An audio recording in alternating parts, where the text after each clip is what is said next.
The courtroom at the federal courthouse in Washington, D.C. was steeped in tense silence as Karoline Leavitt, the White House press secretary, stepped through the heavy wooden doors.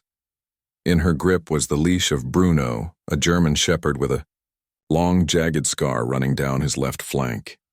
Every eye in the room turned toward her as she moved to the center, her steps both hesitant and resolute. Bruno, calm yet vigilant, paced steadily beside her, his ears pricked as if attuned to the slightest disturbance.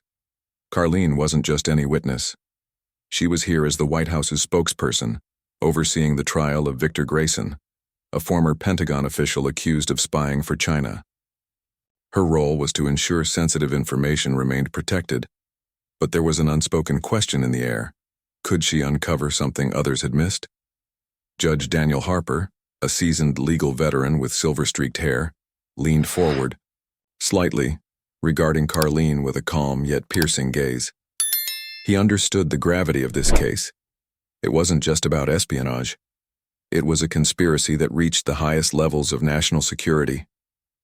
Across the courtroom, Victor Grayson sat at the defendant's table, his expression eerily composed, almost smug. At 50, he had once been an unremarkable military analyst. Now, he stood accused of selling national secrets to a foreign power. Grayson's arrest had followed a tip that he had attended a clandestine meeting with Chinese operatives. Yet his defense was formidable. No physical evidence, no confession. His legal team was prepared to dismantle every accusation. Then, something unexpected happened. As Karoline took her seat, her sharp green eyes locked onto Grayson's. Her fingers trembled slightly before making a subtle gesture, one only those with rigorous training would recognize. It was the signal she had coordinated with Bruno, a dog trained by the Trump administration to detect listening devices and suspicious behavior. Only two figures in the room caught it, Bruno and Judge Harper. Bruno's reaction was immediate. As Karoline's fingers tapped lightly on the table, a silent command, the dog's body stiffened. His ears perked, muscles coiled like a spring about to snap. A low growl rumbled from his chest, a sound both warning and menace. His golden brown eyes locked onto Grayson with unrelenting focus, his gaze sharp as a blade. A ripple of murmurs spread through the courtroom.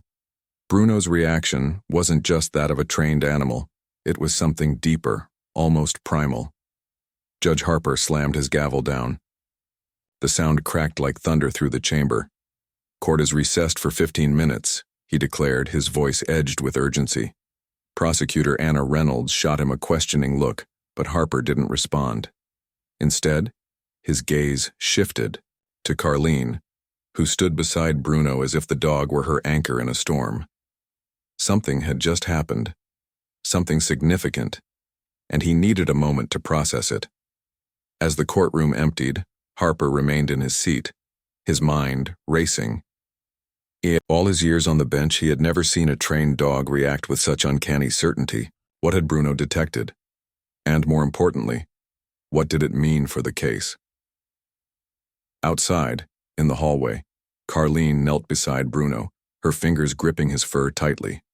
Her mother, Margaret Leavitt, bent down next to her, brushing Karoline's hair, back with trembling hands. "Are you okay, sweetheart?" she whispered. Karoline didn't answer. She didn't need to. Her grip on Bruno tightened, her body pressing against him as if drawing strength from his presence. A few steps away, FBI agent Ethan Brooks watched the scene. A seasoned investigator, Brooks had cracked countless high-stakes cases. Now, his instincts told him this moment had changed everything. He approached Judge Harper, his voice low. "I'd bet my badge Bruno picked up something off about Grayson." Judge Harper exhaled slowly, his deep blue eyes narrowing. "Then we need to figure out what it is," he said, his tone unshakable. Meanwhile, in the defendant's private room, Victor Grayson sat across from his attorney, Thomas Reed. Alone now, the smugness faded from his face, replaced by a cold, calculating edge.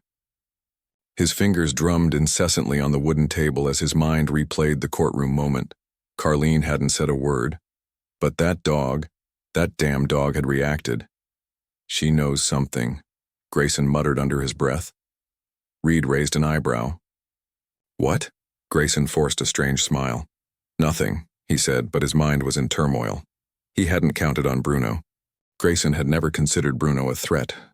Until now. As the 15-minute recess neared its end, he realized the German Shepherd might be the key to unraveling his entire scheme.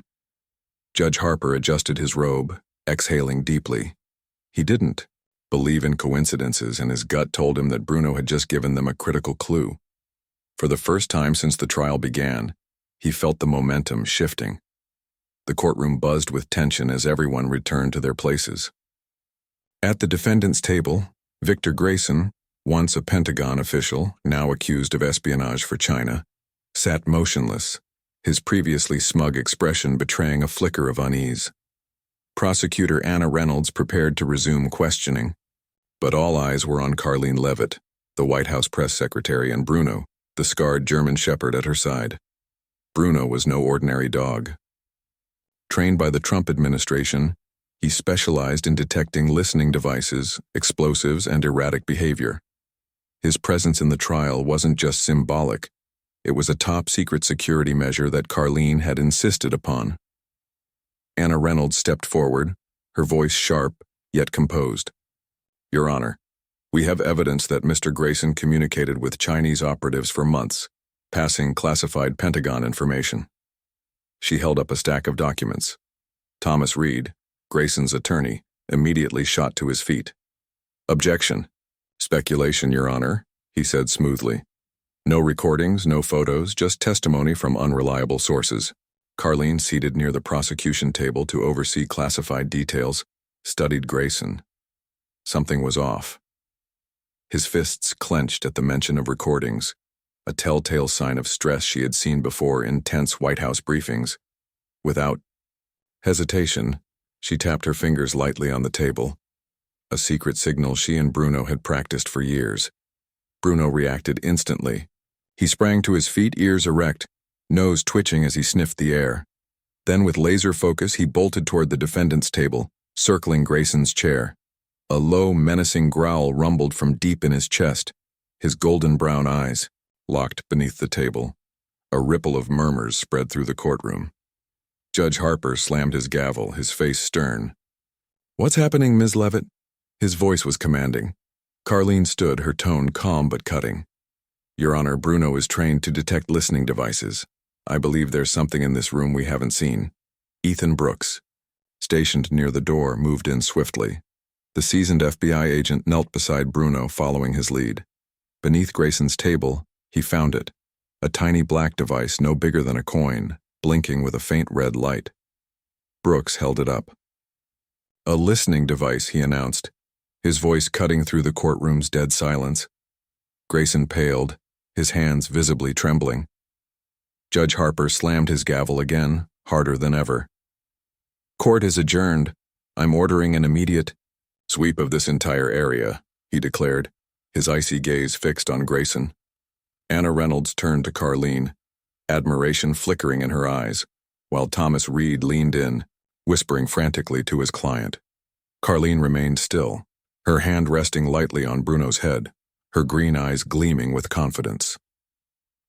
As the judge's gavel echoed, security teams sprang into action.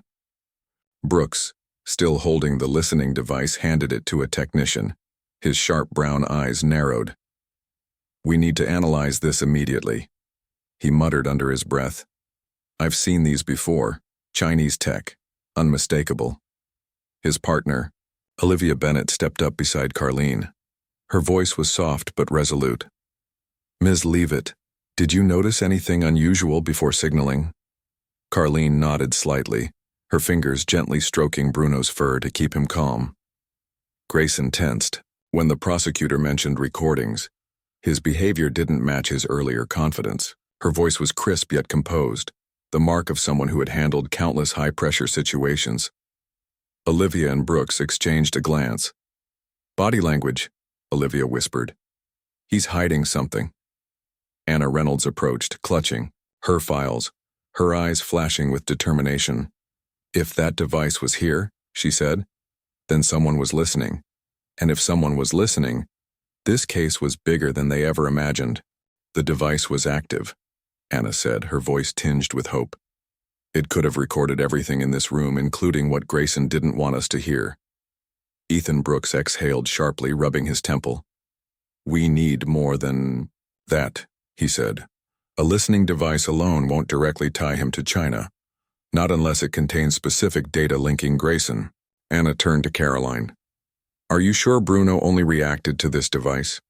Karoline gave a faint smile. Bruno is trained to detect threats, devices, explosives, even unusual behavior. If he alerted, it's not just about this device. Meanwhile, outside the courtroom, an unexpected witness stepped forward. Helen Parker, a retired Pentagon employee who had once worked under Grayson, approached Ethan, her voice steady. I heard about the dog, she said. I have information. Ethan studied her carefully. Go on. Helen took a breath. I saw Grayson meeting someone in the Pentagon parking lot. He handed something over. I don't know what, but I remember the other car's license plate. It started with XJR. Ethan's eyes lit up. That's a lead, he said, scribbling it down. Helen nodded, hesitating for only a moment before adding, I didn't speak up sooner because I was scared. But if he's really a spy, I can't stay silent anymore. As the security team swept the courtroom, Karoline stood alone with Bruno in the hallway, absently stroking his fur. The weight of the case pressed heavily on her shoulders. This wasn't just a legal battle. It was a fight to protect national security, a duty the White House had entrusted to her. Bruno looked up at her, his golden brown eyes radiating unwavering loyalty. We'll get to the truth, buddy, she whispered. But deep down she knew Grayson wasn't acting alone, and the listening device was just the beginning. Across the courthouse, in the FBI's temporary office, Ethan summoned the tech team to analyze the device. The room smelled of sanitizer and hummed with the clatter of equipment. Bruno, the German, shepherd with the long scar down his left flank, sat calmly beside Karoline, his sharp gaze scanning the room. Once one of the most elite canines in national security, he had been trained by a special unit under the Trump administration to detect threats invisible to humans. The scar was a testament to his past, a wound sustained while tackling a bomb-carrying suspect during a raid. The injuries had nearly ended his career, but Karoline had refused to let him be retired. She fought to keep him as her partner, knowing his value extended far beyond brute strength. Ethan glanced at Bruno, then at Karoline through the glass door. That dog's not just a pet, he muttered to Olivia. He's our secret weapon. Olivia nodded. And Karoline knows exactly how to use him. If Grayson's a spy, Bruno will be the one to expose him. Bruno had nearly been deemed unfit for service, until Rachel Morgan stepped in. A leading expert in the National Security Canine Unit, Rachel had spent years training dogs for high-risk missions. She had seen something in Bruno others hadn't. Intelligence, instinct, an unbreakable bond with his handler. Now, standing in the FBI's office, she was about to see her faith in him pay off. Karoline tightened her grip on Bruno's leash as Rachel entered the room. Kneeling to Bruno's level, Rachel's voice was soft but firm. Hey Bruno, you're a special dog, aren't you? Trained to catch what humans miss. Bruno didn't move. He just stared, steady and unthreatening. Rachel glanced at Karoline. Want to test his skills? Karoline's expression hardened. I saw him react in the courtroom. If there's anything else off, Bruno will find it. Rachel gave a small command. Search. Bruno rose instantly, nose twitching as he sniffed the air. He moved slowly, methodically toward the far corner of the room. Karoline's heartbeat quickened as he paused near a chair, nose pressed to the floor. Rachel nodded. If you're ready, give the signal. Karoline tapped her fingers lightly. On the table, their secret cue. Bruno reacted instantly, lowering his head, his movements deliberate. He stepped toward the chair, brushing his nose along its leg, and then, a shift. Bruno froze. His ears perked, his posture rigid. A low growl rumbled in his chest. Ethan rushed over. Kneeling beside Bruno, he reached beneath the chair cushion, his fingers brushing something cold and metallic, not a listening device, a miniature signal jammer. The game had just changed. "This isn't just any transmitter," Ethan said, his voice laced with astonishment. "This is encrypted tech. It could send data out without anyone knowing." Anna Reynolds, the prosecutor, strode into the room clutching a stack of files. Her eyes locked onto the device, lighting up with newfound urgency. "This is it," she breathed. "This is the evidence we need." Her hands trembled slightly as she placed the files on the table. If Grayson used this in the courtroom, every lie he told could have been transmitted straight to his accomplices. Ethan nodded, though his expression remained cautious. "We still need to analyze its data. If it ties back to China, he has no way out." Karoline stood still, gently stroking Bruno's head. She had felt a unique bond with him from the moment she took him on, at the Trump administration's recommendation. But he wasn't just a dog. He was an indispensable part of her work, an extra set of eyes and ears in the fight to safeguard national security. Bruno looked up at her, his golden brown eyes unwavering. He understood his role. In the days that followed, Karoline and Bruno became inseparable. Though she didn't need him to overcome personal trauma, he was her silent protector, always attuned to dangers others failed to notice. One afternoon, in Rachel Morgan's office, Karoline watched as Bruno executed a search command. His movements were fluid, precise. "Good job," she whispered, so softly it was almost inaudible. Ethan, standing nearby, glanced at her in surprise. It was rare to see Karoline display emotion. She gave a faint smile, her eyes reflecting a quiet trust. Rachel placed a hand on Ethan's shoulder and murmured, "She trusts him." And sometimes trust is the first step to uncovering the truth. Back in the courtroom, the tension was suffocating. The gallery was packed, journalists, government officials, and legal experts all eager for the next twist in one of Washington, D.C.'s most high-profile cases. At the center of it all sat Victor Grayson. His initial arrogance had faded, replaced by a cold, unreadable mask. But beneath the surface, his fingers tapped rhythmically against the polished wooden table. A nervous tic, perhaps. Karoline stood near the prosecution table, gripping Bruno's leash as if it were an extension of herself. Bruno sat alert at her side, ears pricked, golden brown eyes locked onto Grayson. Occasionally his nose twitched, as if catching a familiar scent in the air. "All rise," the clerk's voice rang out. Judge Daniel Harper entered, his black robe fluttering lightly, as he took his seat on the elevated bench. His sharp gaze swept the room, pausing briefly on Karoline and Bruno. He had ruled to allow the dog's presence, a controversial but necessary decision given the national security implications of the case. "Before we begin opening statements," Judge Harper announced, his voice steady and in control, "the court will hear arguments regarding the presence of the canine in these proceedings." Thomas Reed, Grayson's defense attorney, rose, adjusting his tie with a practiced motion. "Your Honor," he began smoothly, his tone respectful but firm, "we acknowledge the prosecution's claim about the dog's role. However, its presence is highly prejudicial. A large German shepherd in the courtroom could elicit an emotional response from the jury, unfairly disadvantaging my client. We request its removal during testimony." Anna Reynolds was on her feet before he had finished. "Your Honor," she countered, her voice strong and unwavering. "Bruno isn't here for show. He's trained by the government to detect threats, listening devices, concealed transmitters, even unusual behavior. His presence is essential to protect the integrity of this trial, especially given the national security stakes." Judge Harper leaned back, his face unreadable. After a brief silence, he spoke. "I have reviewed reports from the National Security Unit and the animal training expert overseeing this case." His gaze shifted to Reed. "The dog stays."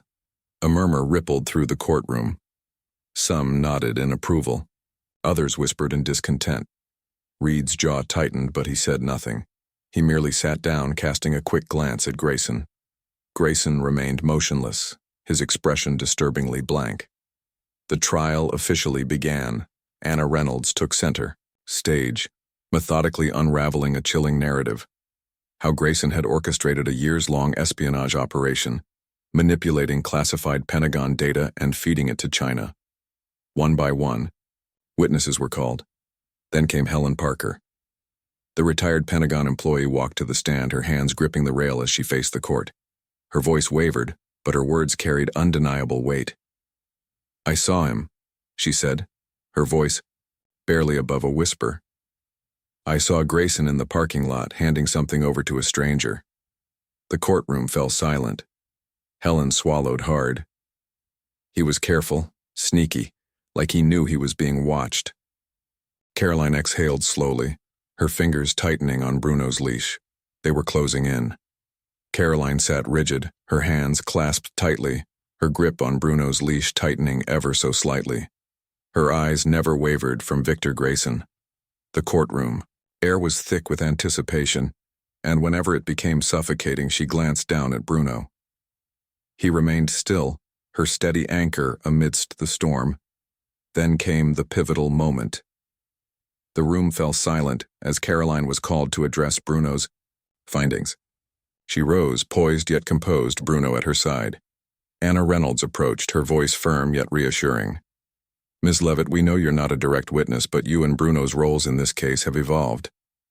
Can you explain what happened? You can give details or keep it brief, whatever you're comfortable with." Karoline didn't look at Anna. Her gaze stayed locked on Grayson, her breathing measured. Then, as if sensing the growing tension, she tapped her fingers against the witness stand, a subtle but deliberate signal. Bruno reacted instantly. His nose flared, sniffing rapidly. Then, without warning, he bolted toward the defendant's table. A low, guttural growl rumbled from his chest as his piercing gaze locked onto Grayson, as if seeing straight through him. The courtroom froze. Judge Harper leaned forward, his expression unreadable. Bruno pressed lightly against Karoline's leg, sensing the charged atmosphere of the federal courthouse. She reached down, fingers digging into his fur for reassurance, then gave Anna a slow, deliberate nod. Anna's voice remained steady. "Ms. Leavitt, can you tell us what anomaly prompted you to signal Bruno?" Karoline didn't answer immediately. Instead, she lifted her hand and pointed, directly at Victor Grayson. A flicker of tension flashed in Grayson's eyes. His jaw tightened, betraying the first crack in his composed facade. Thomas Reed, the defense attorney, shot to his feet. "Objection. This is baseless. Ms. Leavitt isn't a direct witness, and pointing like this is highly unreliable." Judge Harper barely hesitated. He raised a hand, silencing Reed. "Objection overruled. The jury will assess the reliability of this information." Anna pressed on, her voice calm but insistent. "Ms. Leavitt, did Mr. Grayson do anything specific to raise your suspicion?" Karoline gave no verbal response. Instead, she made another subtle hand gesture, the same silent command Bruno had been trained to recognize. Bruno responded instantly. His ears shot up, muscles tensed, and another low growl rumbled from deep within his chest. It wasn't an act of aggression, but a warning. A ripple of unease spread through the courtroom. Judge Harper's brow furrowed. Thomas Reed shot up again, his patience fraying. "Your Honor, I object. This is nothing more than theatrics." But Harper ignored him. His focus was on Bruno, who stood utterly still, all his attention fixed on Grayson, as if detecting something no one else could. The judge's thoughts raced. Then a realization struck. He turned to Anna, his voice slow and deliberate. "Ms. Reynolds, has this dog encountered the defendant before?" Anna hesitated, glancing at Karoline. "Not to my knowledge, Your Honor." Harper shifted his gaze to the defense table. "Mr. Grayson," he said, his tone weighted with meaning, "have you ever had prior contact with this dog?" For the first time since the trial began, Victor Grayson reacted. His fingers, which had been rhythmically tapping on the table, clenched into fists. His expression remained rigid, but the tension in his body was undeniable. He said nothing. Anna's eyes widened slightly as if realizing something critical. She turned, whispering urgently to Ethan Brooks. Without hesitation, Ethan bolted from the courtroom. "What's going on?" Reed snapped, his frustration barely contained. Anna straightened, her expression unreadable. "Your Honor, I request a brief recess." We may have just uncovered new evidence tied to this case. Judge Harper studied her for a long moment, then gave a curt nod. 15-minute recess. As the courtroom emptied, murmurs spread like wildfire, speculation ignited. What had Bruno recognized in Victor Grayson? And if there was a connection, where had it begun? Harper sat back, a deep certainty settling over him. The answer to that question wouldn't just impact the trial, it would change everything. The next morning, as the crisp air enveloped Washington, D.C., the prosecution prepared for what could be the defining moment of the case, a moment no one had expected. Not from witness testimony, not from evidence files, but from a dog, never far from Karoline's side. Here's a cleaner, more dynamic rewrite with improved flow, tension, and impact. The prosecution, led by Anna Reynolds, approached the bench with a bold new motion. "Your Honor," Anna said confidently, "we've analyzed the data from the signal transmitter Bruno uncovered. It points to a specific location, an abandoned warehouse in rural Virginia. We request a 24-hour recess to investigate further. We believe this could be the final piece to close the case." Thomas Reed shot to his feet. "Objection, Your Honor. This is nothing but a delay tactic. My client has already been thoroughly questioned. There's no clear evidence against him." At the prosecution table, Ethan Brooks leaned in, whispering urgently to Anna. "I've seen this pattern before. If Grayson has a hidden base, everything he's been hiding will be there." Judge Harper's stern expression didn't waver. He gave a firm nod. "Motion granted. Court is in recess for 24 hours. Reed opened his mouth to argue, but Harper silenced him with a sharp look. "The prosecution has 24 hours. Use them wisely." As the gavel struck, Ethan and his team sprang into action. Karoline Leavitt, ever watchful, ensured Bruno was part of the mission. The German shepherd's reaction to Victor Grayson in the courtroom had been unmistakable. Perhaps he sensed something no human could. The warehouse discovery by early afternoon, the team arrived at the abandoned warehouse. The place was eerily silent, the wind whispering through the surrounding trees. Dust coated the porch, but faint footprints leading to the back door suggested recent activity. Bruno reacted first. His ears shot up, nose twitching furiously. His body went rigid, tail stiff. A low growl rumbled from his chest. "Something's off," Ethan muttered. "Bruno knows it." Weapons ready, the team entered cautiously.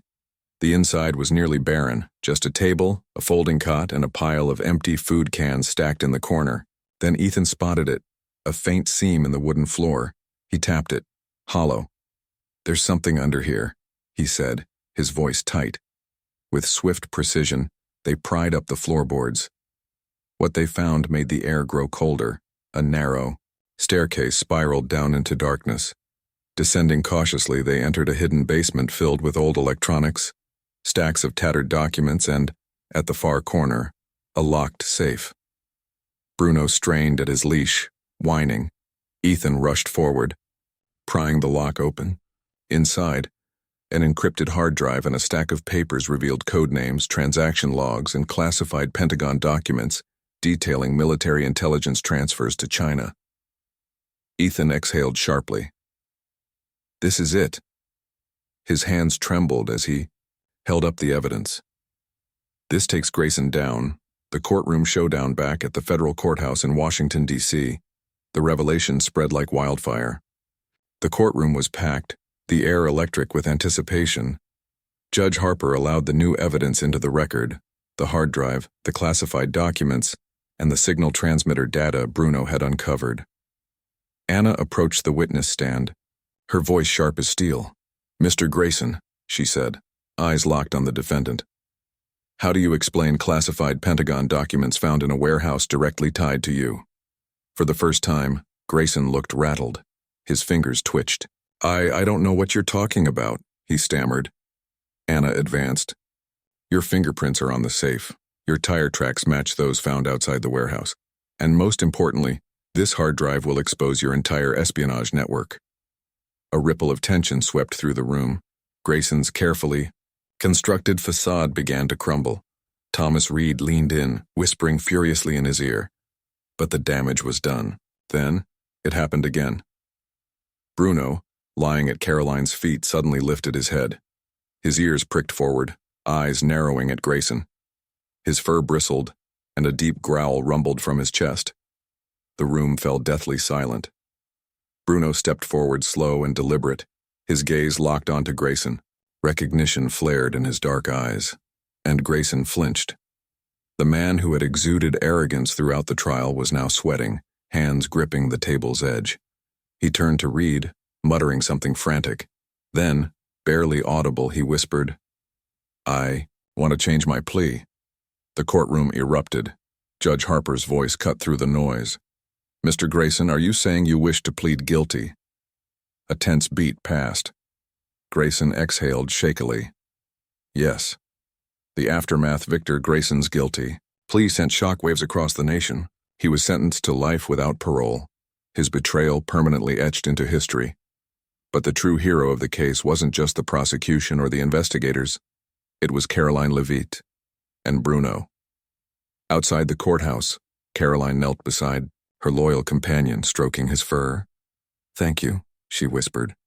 Bruno wagged his tail, pressing against her, an unbreakable bond, a silent protector, a reminder that sometimes the greatest revelations don't come from technology or human instinct, but from a dog who simply knew the truth all along. The real-world parallel: Karoline Leavitt's secret signal to Bruno, and the courtroom's stunned silence reflect real-world issues in modern America: national security, trust, and the role of technology in detecting threats. While this story is fictional, real espionage cases, like Edward Snowden's leaks or allegations of foreign election interference, prove that hidden dangers are ever present. Information breaches, data leaks, and national security threats continue to challenge democracy. The lesson: never overlook the small details. Like Karoline, sharpen your observation skills. Trust your instincts. Build a strong team, whether it's colleagues, family, or a loyal companion like Bruno. In a world of deception, combining human intelligence with unexpected allies can be the key to uncovering the truth. One signal, one dog, and an entire case unraveled. If you enjoyed following Karoline and Bruno's thrilling journey, don't forget to subscribe for more gripping stories. See you in the next video, where we continue uncovering mysteries and the lessons they hold for modern America.